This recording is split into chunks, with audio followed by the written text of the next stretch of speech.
ఆంధ్రప్రదేశ్లో కూటమి సర్కార్ అధికారంలోకి వచ్చిన తర్వాత ఆర్థిక వనరుల మీద దృష్టి పెట్టారు.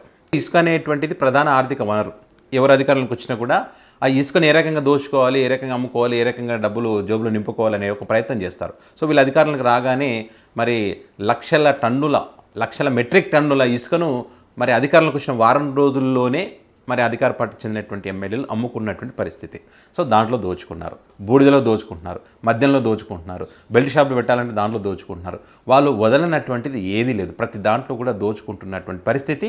వాళ్లకు అంటే అధికార పార్టీకి అనుకూలంగా ఉండేటువంటి కొన్ని పత్రికల్లో ఆ అవినీతికి సంబంధించి వరుసగా వార్తా కథనాలు రాస్తున్నటువంటి పరిస్థితి.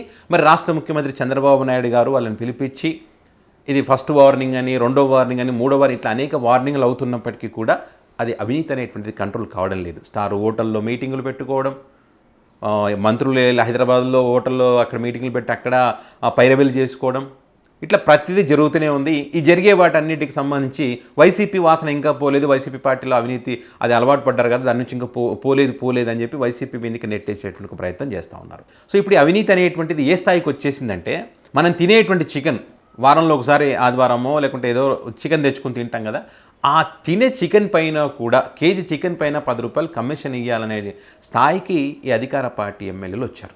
నంద్యాల జిల్లా ఆలగడ్డ నియోజకవర్గ ఎమ్మెల్యే భూమా అఖిలప్రియ గారి భర్త భార్గవరామ్ ఆ ఆలగడ్డ నియోజకవర్గం ఆ ప్రాంతంలో ఉండేటువంటి ఈ చికెన్ షాపుల్లో వాళ్ళు చికెన్ అమ్ముకోవాలంటే కమిషన్లన్నా ఇవ్వాలి, పర్సెంటేజ్లను ఇవ్వాలి, లేదా గుడ్ విల్ అన్నా ఇవ్వాలి, లేదా వీళ్ళు గోవా నుంచి తెప్పించేటువంటి చికెన్ అక్కడ సేల్ చేయాలి. ఆ అంగళ్ళ ఆ షాపులందరిని పిలిపిస్తే వీళ్ళు అప్పటికే వేరు కంపెనీలు ఉంటాయి కదా రకరకాల చికెన్ సంబంధించి, వాళ్ళు అప్పటికే ఒప్పందాలు చేసుకుని ఉన్నారు కాబట్టి మేము వీటికి ఒప్పుకోమని చెప్పి వీళ్ళు చెప్పినటువంటి క్రమంలో ఖచ్చితంగా ఇప్పుడు అధికారులు ఉన్నారు కాబట్టి చెప్పినట్టు చేయాలి. చేయకపోతే ఏం చేస్తారు, ఆ వ్యాపారాలు నడవకుండా అడ్డుకునేటువంటి ప్రయత్నం చేస్తారు.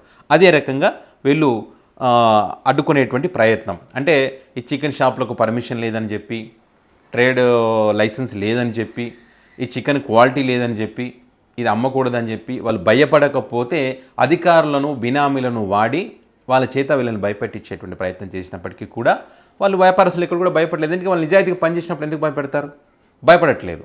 అధికారులను ఉపయోగించి వీళ్ళు అక్కడ షాపులు మూపించేటువంటి ప్రయత్నం, లైసెన్సులు కావాలని చెప్పి.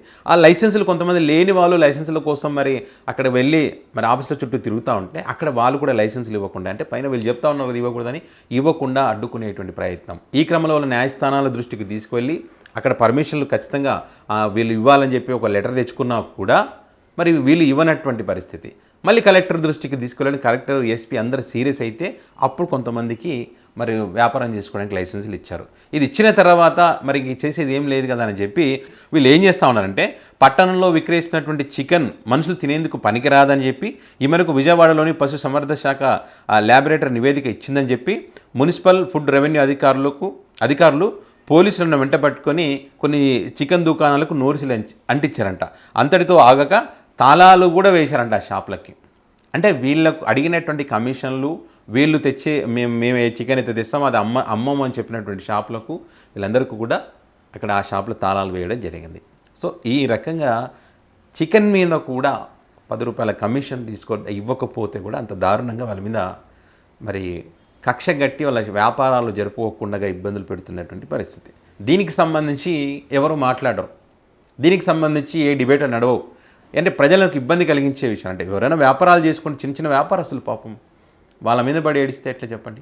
ఇప్పుడు అదే అంటున్నారంట, మరి ఏరుకోరి తెచ్చుకున్నటువంటి ప్రభుత్వం ఏరుకోరి గెలిపించుకున్నాం కదా, అనుభవించక తప్పదని చెప్పి చికెన్ ముక్క తినాలంటే కూడా కమిషన్ కట్టాల్సినటువంటి, రేపు ఇప్పుడు చికెన్ అమ్మాలంటే కమిషన్ కట్టాలంటారు, రేపు చికెన్ కొనాలంటే కూడా కమిషన్ ఇచ్చి చికెన్ కొనుక్కోండి అని చెప్పిన ఆశ్చర్యం లేదని చెప్పి ప్రజలు చర్చించుకుంటున్నారు అనేటువంటిది ఒక చర్చ జరుగుతుంది. దానికి సంబంధించి ఈరోజు సాక్షి పత్రికలో మరి దానికి సంబంధించినటువంటి వార్త రాయడం జరిగింది. సో నిజంగానే మరి సాక్షి రాసినటువంటి వార్తకు సంబంధించి ఆలగడ్డలో నిజంగానే ఆ రకమైనటువంటి పరిస్థితులు ఉన్నాయా లేదని సంబంధించి మీ అభిప్రాయాన్ని కామెంట్ రూపంలో పెట్టండి.